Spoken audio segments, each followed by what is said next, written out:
नमस्कार विद्यार्थी मित्रांनो. मी प्राध्यापक डॉक्टर संदीप भामरे, किटेचम महाविद्यालय नाशिक, इतिहास विभागात सहाय्यक प्राध्यापक म्हणून कार्यरत आहे. आपणास ज्ञात आहे की 2021-22 या शैक्षणिक वर्षात तृतीय वर्ष कला शाखेतील इतिहास विषयासाठी जो स्किल कोर्स आहे, त्या स्किल कोर्स संदर्भात अर्थातच रिसर्च पेपर रायटिंग यातील sources of historical research scope type and importance या संदर्भात आज आपण विचार करणार आहोत. विद्यार्थी मित्रांनो, हा जो स्किल कोर्स आहे रिसर्च पेपर रायटिंग, हा कोर्स हा मुळातच एक ॲप्लिकेशन लेवल संदर्भात म्हणजे उपयोजनात्मक पातळीवर इतिहासाविषयी एक महत्त्वाचा असा स्किल कोर्स आहे.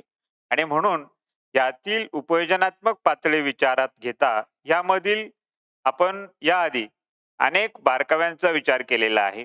या संदर्भातील बेसिक जी काही इन्फॉर्मेशन आहे, मूलभूत जी ओळख आहे, ती आपण करून घेतलेली आहे. तर या संदर्भात आज आपण sources of historical research scope type and importance म्हणजे ऐतिहासिक संशोधनाची साधने, स्वरूप, प्रकार आणि महत्त्व या संदर्भात आपण आज या ठिकाणी विचारमंथन करणार आहोत. मुळातच या ऐतिहासिक साधनांसंदर्भात ओळख करून घेताना आपल्याला की इतिहासासंदर्भात इतिहास कसा लिहिला जातो या संदर्भातील जो काही मूलभूत भाग आहे तो साधनांमध्ये येतो. म्हणून ऐतिहासिक साधनांशिवाय म्हणजे साधनांशिवाय इतिहास लेखन अशक्य, म्हणजे ना साधन ना इतिहास. तर या टॉपिक अंतर्गत आपण ऐतिहासिक साधनांचे स्वरूप, साधनांचे प्रकार आणि साधनांचे महत्त्व या तीन उपघटकांचा विचार आपण करणार आहोत.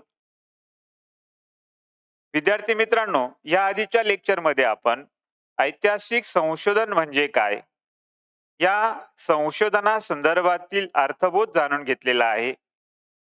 ऐतिहासिक संशोधनाचे स्वरूप जे आहे ते स्वरूप आपण विचारात घेतलेले आहे आणि या अशा ऐतिहासिक संशोधनाचे महत्त्व या बारकाव्यांसंदर्भात आपण या आधीच्या लेक्चरला विचारमंथन केलेले आहे. त्या संदर्भातील मूलभूत बाबी ज्या आहेत त्या समजून घेतलेल्या आहेत आणि हा जो काही मूलभूत ओळख या संदर्भातला भाग आहे तो आपण या आधीच्या लेक्चरला करून घेतलेला आहे.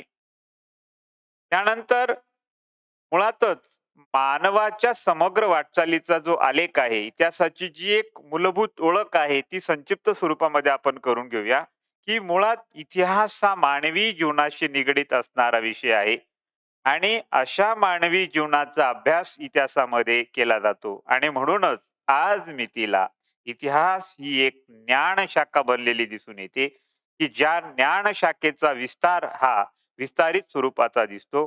म्हणूनच इतिहास ही मानवाला शहाणी बनवणारी विद्याशाखा म्हणून या ज्ञानशाखेची ओळख आज मितीला बनलेली आहे. इतिहास जाणून घेण्यासाठी स्रोत साधनांचा आधार हा घ्यावा लागतो आणि गतकाळाच्या पाऊलखुणा म्हणजेच इतिहासाची साधने होय. विद्यार्थी मित्रांनो, ही इतिहास जाणून घेणं, इतिहास समजून घेणं आणि या संदर्भातील जो काही भाग आहे त्यासाठी आपल्याला गतकाळ जो आहे, आता मुळातच गतकाळ इतिहास म्हणजेच घटनांची साखळी आहे की यामध्ये डेव्हिन सारख्या इतिहासकारांनी खूप महत्वपूर्ण असा दृष्टिकोन मांडलेला दिसून येतो की इतिहास म्हणजे भूतकाळाला वर्तमान काळाशी जोडणारा दुवा की जो भविष्याला मार्गदर्शक ठरतो. म्हणजे या संदर्भातील या दृष्टिकोनाचा जर आपण विचार केला तर मानवाच्या समग्र वाटचालीचा आलेख जो आहे तो इतिहास आहे. म्हणजे ज्यामध्ये भूतकाळ, वर्तमान काळ आणि भविष्यकाळ अशा तीनही काळाशी जोडणारा हा सेतू आहे. म्हणूनच इतिहास ही आज मितीला मानवाला शहाणी बनवणारी विद्याशाखा, एक मूलभूत अशी ज्ञानशाखा म्हणून विस्तारित स्वरूपात आपणास दिसून येते. म्हणूनच गतकाळाच्या पाऊलखुणा म्हणजे इतिहासाची साधने. आता या संदर्भात आपण इतिहासाची जी ही ओळख करून घेतलेली आहे, ज्यामध्ये आपण मूलभूत दृष्टिकोन नेविन सारख्या इतिहासकारांचा बघितला, त्याचबरोबर हेरोडॉटस सारखे जे काही इतिहासाचे जनक म्हणून ओळखले जाणारे इतिहासकार त्यांनी मांडलेला दृष्टिकोन की इतिहास म्हणजे संस्मरणीय घटनांचा शोध होय. संस्मरणीय घटना, अशा घटना की ज्यांना एक महत्त्व आहे.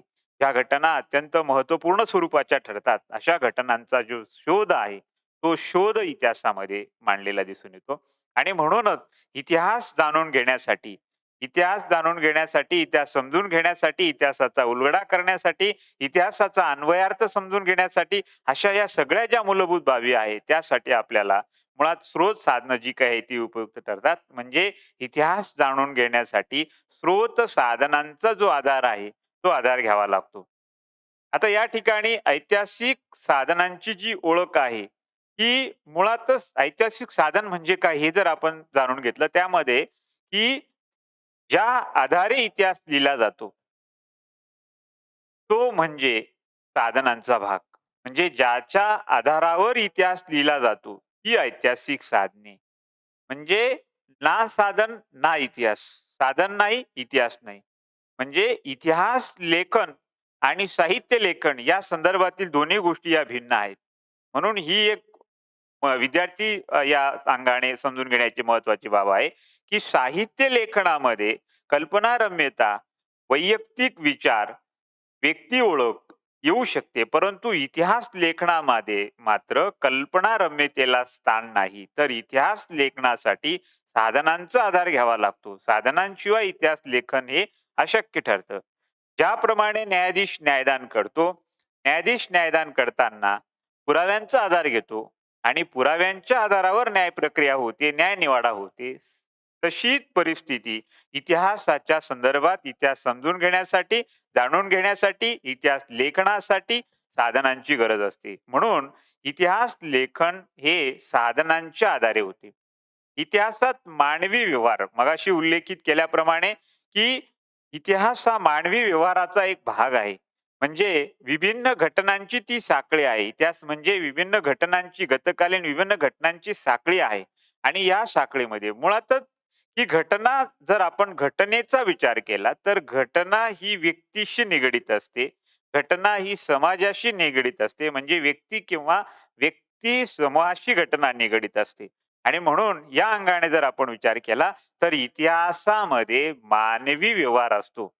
मग या मानवी व्यवहाराचा अभ्यास या ठिकाणी होतो आणि म्हणूनच की जो व्यवहार गतकालीन असेल, ज्याचा संबंध वर्तमानाशी असेल, की जो पुढे उपयुक्त ठरेल, मार्गदर्शक ठरेल, दीपस्तंभ ठरेल भविष्यासाठी देखील. म्हणून इतिहासात मानवी व्यवहार जो काही आहे तो महत्त्वपूर्ण ठरतो आणि हा मानवी व्यवहार ही साखळी यासाठी सगळ्यात महत्त्वाचा जो आधार आहे तो म्हणजे साधनं.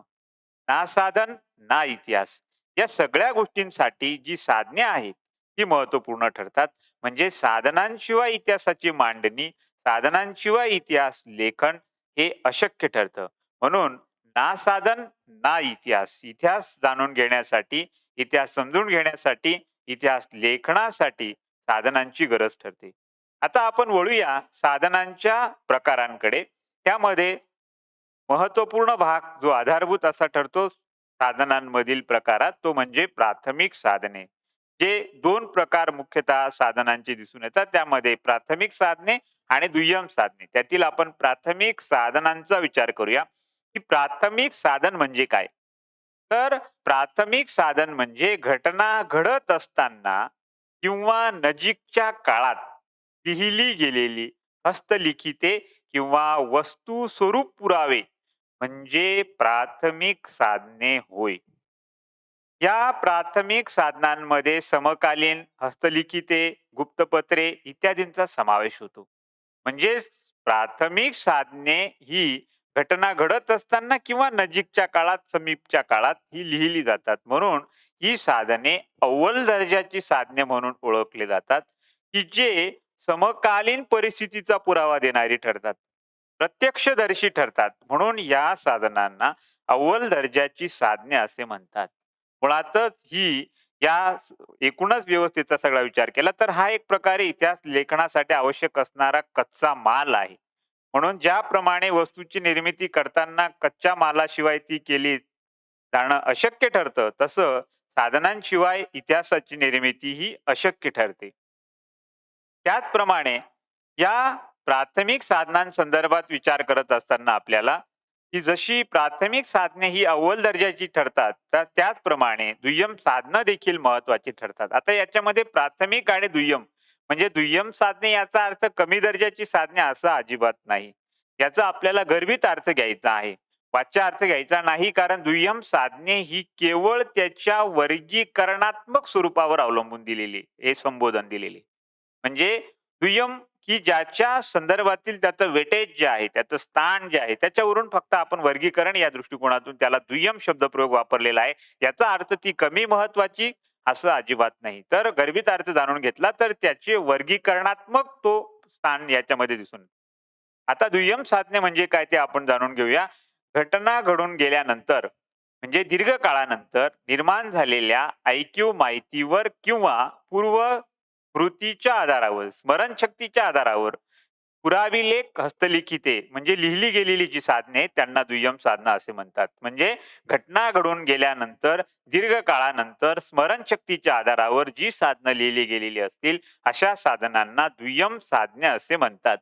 आता या दुय्यम साधनांमध्ये पुराविलेखीय हस्तलिखिते असतील, त्याचबरोबर बखरी असतील, वंशावळ असेल, अशा साधनांचा समावेश हा यामध्ये दुय्यम साधनांमध्ये दिसून येतो.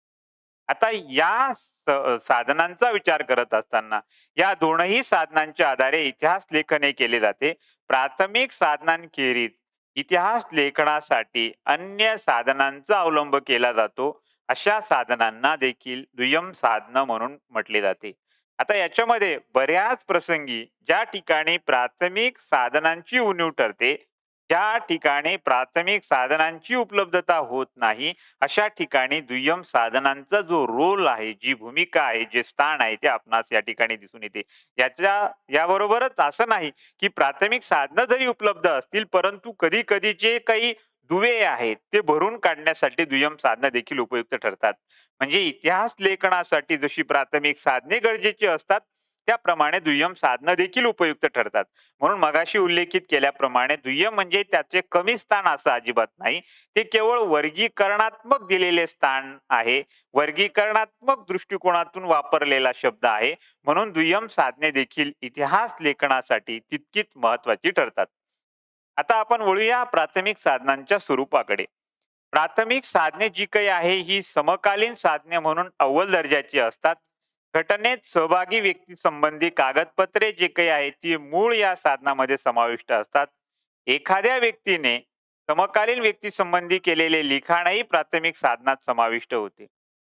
म्हणूनच लिखित साधनांव्यतिरिक्त समकालीन वस्तुरूप साधने ज्यामध्ये इमारती असतील, स्थापत्य असतील, मंदिरे असेल, पुरावशेष असतील, मूर्ती असतील, नाणे असतील इत्यादींचा समावेश हा या प्राथमिक साधनामध्ये असतो.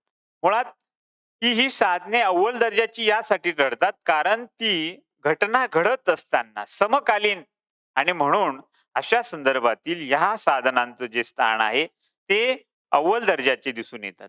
म्हणजे प्रत्यक्ष दर्शक म्हणून हा पुरावा आहे आणि म्हणून ही साधने अव्वल दर्जाची ठरतात. दुसऱ्या बाजूला एखाद्या व्यक्तीने समकालीन व्यक्तीसंबंधी केलेले लिखाण आहे कारण तेही या दृष्टिकोनातून ज्याला आपण प्रत्यक्ष अनुभव म्हणतो, डायरेक्ट एक्सपिरियन्स म्हणतो. तो प्रत्यक्ष अनुभव जो काही आहे, तो प्रत्यक्ष अनुभव लिखाणामध्ये येतो आणि म्हणून असे लिखाण, अशी साधनं ही देखील प्राथमिक साधनामध्ये समाविष्ट असतात. कारण प्रत्यक्षदर्शी पुरावा आहे. त्या संबंधित व्यक्तीने आपल्या डोळ्यांनी पाहिलेलं असेल. म्हणून ते प्रत्यक्षदर्शी म्हणून ते लिखाण देखील प्राथमिक साधनामध्ये समाविष्ट होते. दुसऱ्या बाजूला लिखित साधना व्यतिरिक्त ही आपण ज्या पद्धतीने यांचा विचार केला ती लिखित साधने म्हणून. परंतु लिखित साधना व्यतिरिक्त काही समकालीन वस्तुरूप साधने जी काही आहे ती देखील उपयुक्त ठरतात. ज्याच्यामध्ये उदाहरणार्थ इमारत, स्थापत्य, मंदिरे, पुरावशेष, मूर्ती, नाणे यांचा देखील समावेश हा प्राथमिक साधनामध्ये होतो. ज्याला आपण पुरातत्वीय साधने म्हणून देखील यांचा जो काही वर्गीकरणात्मक भाग आहे तो याच्यामध्ये येतो. आणि म्हणून अशी ही पुरातत्वीय साधने जी काही ती देखील प्राथमिक साधनामध्ये समाविष्ट होतात. त्यानंतर वळूया दुय्यम साधनांच्या स्वरूपाकडे. दुय्यम साधनामध्ये मुख्यतः बखरी, वंशावळ, पोवाडे, ऐतिहासिक म्हणी यांचा समावेश होता. आता बखरी संदर्भात जर आपण विचार केला तर चरित्र ग्रंथात्मक स्वरूप या बखरींमध्ये दिसून येते आणि म्हणून या संदर्भात वि. राजवाडे हे इतिहासाचे आचार्य म्हणून ओळखले जातात. त्यांनी अत्यंत महत्त्वपूर्ण या संदर्भातील स्पष्टीकरण बकरीचे देताना म्हटलेलं आहे, की बकरी या विश्वसनीय असल्या तरी त्यांची विश्वसनीयता मात्र मर्यादित स्वरूपाची दिसून येते. आता याच्यामध्ये मुळातच की ज्याच्यातील सत्य-असत्यतेचा भाग असतो, त्याला आपण मुळातच साधन चिकित्सेमध्ये याचा समावेश येतो, की सत्य आणि असत्यता तपासून पाहणे हे या ठिकाणी महत्त्वपूर्ण ठरते. म्हणून प्रक्रिया जरी विश्वसनीय असल्या, तरी त्यांची विश्वसनीयता ही मर्यादित स्वरूपात असते आणि ती तपासून पाहणे म्हणजे सत्य-असत्यता याचा उलगडा करून घेणे हे अत्यंत महत्त्वाचे ठरते. आणि त्याचबरोबर वंशावळ म्हणजे एखाद्या घराण्यासंदर्भात, वंशासंदर्भातील सविस्तर माहिती देणारे हे दस्तऐवज म्हणून वंशावळ महत्त्वपूर्ण ठरते. त्याचबरोबर पोवाडे. आता याच्यामध्ये विभिन्न अशा प्रसंगानुरूप जे काही काव्यात्मक असं वर्णन आहे, जे वर्णन या पोवाड्यांमध्ये येते आणि म्हणून असे पोवाडे देखील जे काही घटनेसंदर्भातील माहिती देणारे साधन म्हणून ते ओळखले जातात. त्याचबरोबर ऐतिहासिक म्हणी असतील. आता ऐतिहासिक म्हणी देखील जे काही प्रसंग आहे, प्रासंगिकतेच्या आधारावर तयार झालेल्या म्हणी असतात. म्हणजे उदाहरणार्थ आपण जर विचारात घेतले, "होते जिवाजी म्हणून वाचले शिवाजी." गड आला पण सिंह गेला. बचेंगे तो और भी लढेंगे. अशा अनेक म्हणी ज्या काही आहेत, ज्या विभिन्न घटनेसंदर्भातील, प्रसंगासंदर्भातील ऐतिहासिक प्रासंगिकतेनुसार तयार झालेल्या या म्हणी आहेत. त्यांचा समावेश देखील दुय्यम साधनांमध्ये दिसून येतो. आता ही दुय्यम साधनं जी काही आहेत, ज्यामध्ये आपण ज्याचा अर्थबोध जाणून घेत असताना याचा विचार केला होता, की ही साधने मुळातच स्मरणशक्तीच्या आधारावर लिहिली गेलेली असतात. आता याच्यामध्ये जर आपण एक थोडंसं स्वावलोकन करून किंवा आपण आत्मपरीक्षण करून किंवा एक अनुभूतीचा भाग म्हणून जरी जाणून घेतलं, तर एखाद्या गोष्टी संदर्भात आपण आपल्या संदर्भात विचार करून, की जर समजा मागील आठवड्यामध्ये आपण संपूर्ण दिनचर्या लिहून काढण्याचा एक प्रयत्न केला आणि त्या दिनचर्येमध्ये आपणास जे आठवेल ते लिहिण्याचा प्रयत्न होतो. म्हणजे याचा अर्थ त्या मागील आठवड्यातील दिनचर्या 100% जशीच्या तशी लिहिली असं होत नाही. कारण याचं असं आहे, स्मरणशक्तीच्या आधारावर जे आठवलं ते लिहिलं. म्हणजे याच्यामधील ही गोष्ट जी काय आहे, स्मरणशक्तीच्या आधारे लिहिली गेलेली. म्हणून या ठिकाणी जो काही एक सुरुवातीलाच अर्थबोधामध्ये आपण जाणून घेतलेलं होतं, की ही साधने स्मरणशक्तीच्या आधारावर लिहिली गेलेली असतात. ऐकीव माहितीवर आधारित. म्हणजे एखाद्याने सांगितल्यानंतर ते ऐकणाऱ्याने त्याचं मग याच्यामध्ये अनेक गोष्टी येतात. त्याच्यामध्ये ऐकणाऱ्याचं ऐकीवपण असेल किंवा या संदर्भातील त्याने घेतलेला आणखी अन्वयार्थ असेल, हा देखील यामध्ये महत्त्वपूर्ण ठरतो. आणि सांगणारा जो आहे, त्याने त्या संदर्भातील त्या घटनेचे किती 100% स्वतः आकलन करून घेतलेलं आहे आणि तो किती सत्यतेने सांगतोय याच्यावर खूप गोष्टी अवलंबून आहेत. म्हणजे ऐकीव माहिती जिथे येते. म्हणून ही साधने ही ऐकीव माहितीवर आधारित असतात. म्हणून या ठिकाणी विश्वसनीयतेच्या अंगाने सत्य-असत्यता पडताळून पाहणे हे खूप महत्त्वाचे ठरते. इतिहास लेखनासाठी हा एक आधार स्रोत आहे. दुय्यम साधने हे देखील मगाशीच आपण याचा विचार केला, की जिथं काही कच्चे दुवे असं म्हणतो आपण, त्या ठिकाणी ही साधनं देखील उपयुक्त ठरतात. म्हणजे प्राथमिक साधनांची उपलब्धता ज्या ठिकाणी होत नसेल, किंबहुना असताना सुद्धा दुय्यम साधने देखील उपयुक्त ठरतात. इतिहासात परिपूर्णता म्हणजे प्राथमिक इतिहास लेखनासाठी जशी प्राथमिक साधने अव्वल दर्जाची असतात, परंतु इतिहासाला परिपूर्ण रूप देण्यासाठी देखील ही दुय्यम साधनं महत्त्वपूर्ण ठरतात. म्हणून इतिहासातील परिपूर्णता या अंगाने देखील दुय्यम साधनं उपयुक्त ठरतात. घटनेबाबत माहिती देणारे हे माध्यम आहे. ही घटना जी काही आहे, त्या घटनेचा उलगडा सर्वंकष अंगाने, सर्व बाजूने करून घेण्यासाठी दुय्यम साधनं ही महत्त्वपूर्ण ठरतात. म्हणजे घटनेबाबत माहिती देणारे माध्यम म्हणून या साधनांचे जे काही स्थान आहे ते दिसून येते. एकूणच ऐतिहासिक साधनांचे महत्त्व जर आपण विचारात घेतले, तर त्यामध्ये ही साधने ही समकालीन प्रश्नांची माहिती, समकालीन प्रश्नांचा उलगडा, समकालीन प्रश्नांचे विश्लेषण, समकालीन व्यवस्थेचे विवेचन करून देणारे ठरतात. म्हणून विशिष्ट मुद्द्यांचे स्पष्टीकरण देणारे हे देखील साधने जी आहेत ती उपयुक्त ठरतात. म्हणजे या ठिकाणी अनेक अशा ज्या काही घटना आहेत, बारकावे त्याचा एक संपूर्ण उहापोह करण्यासाठी, विश्लेषणासाठी ही साधनं उपयुक्त ठरतात. दुसऱ्या बाजूला सैद्धांतिक कल्पनांची पडताळणी म्हणजे एकूणच प्राथमिक किंवा दुय्यम साधनांच्या संदर्भातील सविस्तररित्या विचार केला, तर सैद्धांतिक कल्पनांची पडताळणी देण्यासाठी देखील ही साधने उपयुक्त ठरतात. म्हणजे जसं आपण पाहतो, की इतिहास हा जो म्हणजे ज्याच्यातून घटनेतून सूत्र येते जन्माला, घटनेतून नियम जन्माला येतो, घटनेतून सामान्यीकरण जन्माला येते. त्यासाठी ही सैद्धांतिक पडताळणी जी आहे, ती या ठिकाणी महत्त्वपूर्ण ठरते. म्हणून असे नियम, असे सामान्यीकरण, असा सिद्धांत, असे प्रमेय, असे नियम यासाठी ही सैद्धांतिक पडताळणी जी काही ती महत्त्वपूर्ण ठरते. दुसऱ्या बाजूला इतिहासाची निर्मिती म्हणजे एकूणच योग्य घटनाक्रम जो आहे, इतिहासाच्या निर्मितीसाठी साधने जी काही आहेत, त्यांचं स्थान हे निश्चितच आधारभूत स्वरूपाचे ठरते, की इतिहास निर्माण करण्यासाठी, इतिहास समजून घेण्यासाठी, इतिहासाची निर्मितीसाठी साधनं ही आधारभूत स्वरूपाची ठरतात. जे प्रत्यक्ष घटनेचे वर्णन करतात. म्हणजे आपल्याला घटनेचा अभ्यास करताना साधनं म्हणजे एक प्रकारे दिशादर्शक ठरतात. साधनं म्हणजे एक प्रकारे त्या घटनेचा एक आरसा ठरतो. साधनं म्हणजे एक प्रकारे त्या घटनेचे होकायंत्र ठरतात आणि म्हणून अशा प्रत्यक्ष घटनेचे वर्णन करणारे जे काही स्थान आहे, ते देखील साधनांसंदर्भात महत्त्वपूर्ण दिसून येते. इतिहास लेखनासाठी आधार स्रोत म्हणून, इतिहासात परिपूर्णता म्हणून ज्याचा मगाशी आपण विचार केलेलाच आहे, ही साधने ही महत्त्वाची ठरतात. एकूणच या सर्व बाबींचा विचार करता म्हणजे ऐतिहासिक साधनांची ओळख जी काही आहे ती आपण सुरुवातीला जाणून घेतलेली आहे. तिचा अर्थबोध आपण समजून घेतलेला आहे. साधनांच्या संदर्भातील जो काही गर्भित अर्थ आहे त्याचा आपण उलगडा केलेला आहे. साधनं कशाला म्हणायची? इतिहास साधनांच्या आधारे कशाप्रकारे लिहिला जातो? साधनांचे स्थान या संदर्भात आपण ओळख या ठिकाणी करून घेतलेली आहे. दुसऱ्या बाजूला साधनांचे जे मूलभूत प्रकार आहेत ते जाणून घेतलेले आहेत. यामध्ये प्राथमिक साधने असतील, दुय्यम साधने असतील, या 2 मूलभूत प्रकारांमध्ये आपण साधनांची ओळख करून घेतलेली आहे. साधनांचे हे प्रकार जाणून घेतलेले आहे. त्यांचा अर्थबोध जाणून घेतलेला आहे. ज्याच्यामध्ये प्राथमिक साधने म्हणजे घटना घडत असताना किंवा नजीकच्या काळात लिहिली गेलेली साधने म्हणजे प्राथमिक साधने होय. त्या त्याचबरोबर घटना घडून गेल्यानंतर दीर्घ काळानंतर स्मरणशक्तीच्या आधारावर लिहिली गेलेली साधने म्हणजे दुय्यम साधने होय. असे प्राथमिक आणि दुय्यम साधनांचे जे 2 हे साधनांचे जे 2 प्रकार आहेत, यामध्ये आपण साधनांच्या प्रकारात त्याचा विचार केलेला आहे. त्यानंतर साधनांचे जे महत्त्व आहे, की इतिहासाच्या निर्मितीसाठी, समकालीन प्रश्नांचा उलगडा करून घेण्यासाठी, समकालीन प्रश्नांची एकूणच सर्व व्यवस्था जाणून घेण्यासाठी हे साधनांचे जे काही महत्त्व आहे, ते आपण विचारात घेतलेले आहेत.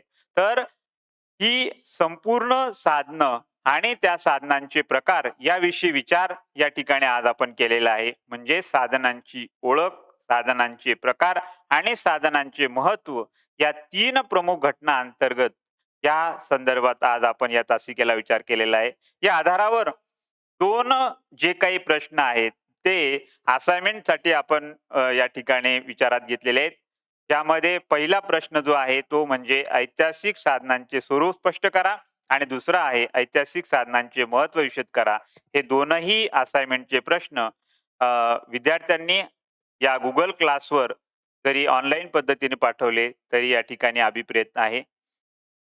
त्यानंतर एकूणच या संपूर्ण तासिकेनंतर आपण पुढील तासिकेला जो विचार करणार आहोत, तो म्हणजे लिखित साधने आणि अलिखित साधने याचा विचार आपण पुढील तासिकेला करणार आहोत आणि निश्चितच या ठिकाणी साधनांसंदर्भातील सविस्तर उहापोह जो काही आहे, तो उपयोजनात्मक पातळीवर भविष्यामध्ये विद्यार्थी निश्चितच करतील. ही एक सदिच्छा बाळगतो आणि या ठिकाणी थांबतो. धन्यवाद.